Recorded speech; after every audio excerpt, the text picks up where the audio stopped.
Hi guys, this is Anthony and today's going to be a very quick update video. But before I get onto the update video, I want to say a big thank you to David Unboxes for making the unboxing video of his birthday present I sent him. It was basically a CD of Bjork's Post, and also I gave him a CD of a single called Belle Star's The Sign of Times, which is a really great 80s song, which a lot of people might not know, but I've sort of recently discovered it, so I gave him a copy of that.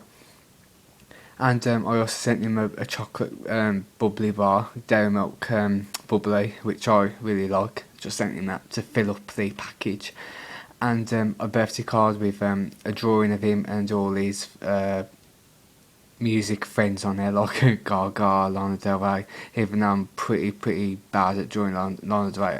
Actually I sucked at drawing it because he couldn't recognise who it was, and I thought that's bad because even when I was drawing it I felt uncomfortable drawing Lana Del Rey.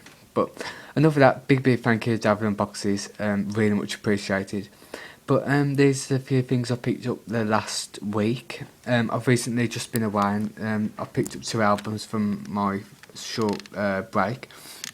Okay, first one I got was Mariah Carey's Number Ones, which I've never really got into Mariah Carey that much. I know of a couple of songs like Vision of Love and Hero and If You Believe with Whitney, but I've never really, I really would like to get into more of her music. I've listened to this quite a lot actually, and I've listened to songs like Fantasy, and I also like Emotions as well, and Sweetheart as well.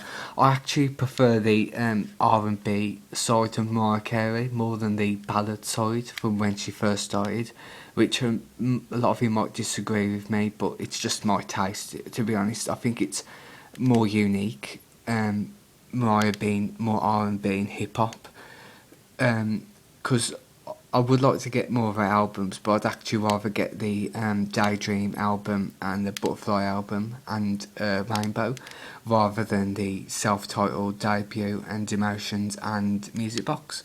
But if anyone's got any like sort of suggestions on Mariah and like a lot of her albums, which one's the best one, please put a comment in box below, and I'll see what I can do about picking one up. But yeah, Mariah Carey's greatest hits. Janet Jackson's album All For You, which I haven't listened to yet, but I'm actually in the process of listening to Velvet Rope at the moment, which I'm really a big fan of now. Absolutely love Velvet Rope. I love how deep and personal it is. It's just absolutely fantastic album, just like her Janet album from 1993. To be honest with you, when I heard Janet Jackson's greatest hits, I remember thinking I'm probably not going to like her 90s albums very much as the 80s stuff, but now I love her 90s albums the best. I do love her albums Control and Rhythm Nation 1914, but Janet and the Velvet Rope are just such masterpieces, and I'm hoping this will like continue on in the the Janet 90s legacy, even though this was released 2001, but really looking forward to it. I haven't heard this one's as good, but it's just got some great singles on here, and very fun 90s R&B I've heard, but I'm really looking forward to this. Next is a bit of a hit and miss, Leona Lewis's Glass Art. I've never actually been a big fan of Leona Lewis. I've always respected her. She always seemed like a nice person, and I was very glad that she won the X Factor years ago, but I never actually listened to a lot of her music like Blues in Love, Happy, and a cover version of Run. But lately I've listened to Leona Lewis's new stuff and I'm just completely blown out of the water. It's just so amazing, very personal, very dark, and a bit 80s sounding as well. I just like the new direction she's took, even though she's not as successful as Spirit Days, but I want to pick this album up and it's absolutely phenomenal. And I'm saying I'm not even a big fan of X Factor people, contestants, whatever, but I'm really pleased with this and it deserves all the success it should have. I'm really hoping the album title track Grass Heart's released as a single, because it's just absolutely, it could be a huge hit in a way. Even though I'm not big fan of Rihanna's Where Have You Been, Glass Heart sounds like a very complete version of Where Have You Been. If you go and check it out, Leona Lewis got out, brilliant. And lastly is the Belle Starr Sign of the Time 7-inch single. When I sent a copy of the CD, handmade CD, to David and Boxes, I actually wanted to pick up the vinyl so badly, and when I went away, because I went on holiday not long after I sent the package to David, and I went away, and then I went to this like big marketplace, and on one store it had loads and loads of vinyl singles and albums.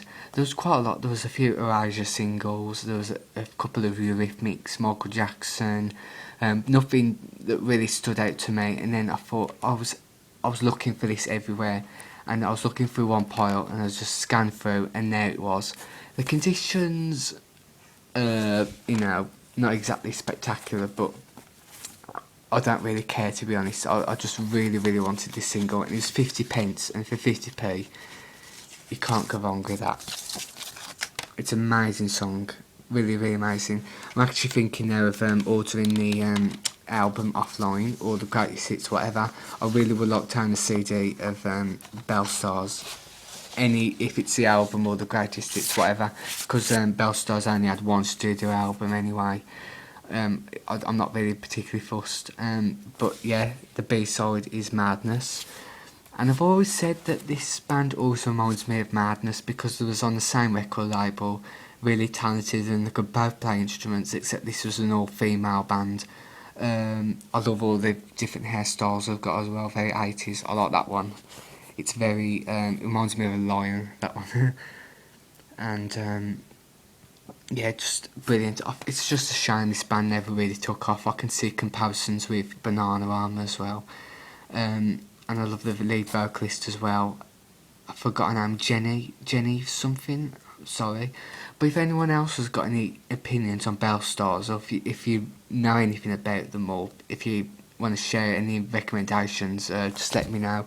Even though they're not the most well-known band ever, but yeah, brilliant. I'm really glad I found that. If I do see a newer version of this anyway, I'm actually going to rebuy it, and then I'll just have 2 copies then. So, and that's my update this week. I've actually picked up a few Tori Amos CDs off eBay recently, and they should be delivered hopefully sometime soon as well. And I might pick up a couple of new albums. I've got to save up some money though, because the Christmas period's coming as well. And yeah, thank you very much for watching. If you want to put a comment box below, and see you soon.